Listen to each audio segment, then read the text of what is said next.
नमस्कार दोस्तों।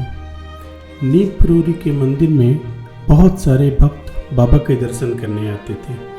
उन्हीं में एक दरोगा जी भी थे। उस जमाने में दरोगा को बुलेट नहीं मिलती थी, घोड़ी मिलती थी, घोड़ी या घोड़े। तो दरोगा की जो घोड़ी थी वो बहुत ही बिगड़ैल थी, किसी भी सवार को अपने ऊपर बैठने नहीं देती थी सिवा दरोगा के।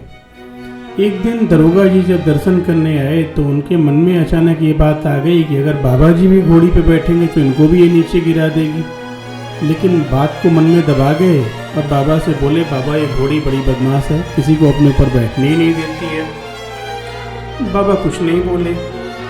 फिर अगली बार जब दरोगा जी आए और अपनी घोड़ी को पास के पेड़ से बांध के उसकी जीन खोल के उतार दी, अचानक बाबा उठे और फुर्ती के साथ कूदकर घोड़ी के ऊपर सवार हो गए।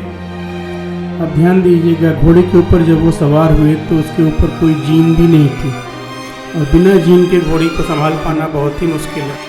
अब घोड़ी तो किसी और को अपने ऊपर पाकर वहाँ पे वैसे ही बेचैन, उछलना कूदना, उसने अपनी सारी हरकतें शुरू कर दी।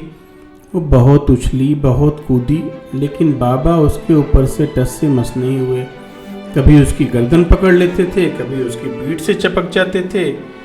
ऐसे करके वो उसे तब तक कुदाते रहे, तब तक दौड़ाते रहे जब तक उसके मुंह से फेन नहीं आने लगा, फेन में थोड़ा थोड़ा खून भी आने लगा। उसके बाद घोड़ी एकदम से शांत होकर खड़ी हो गई।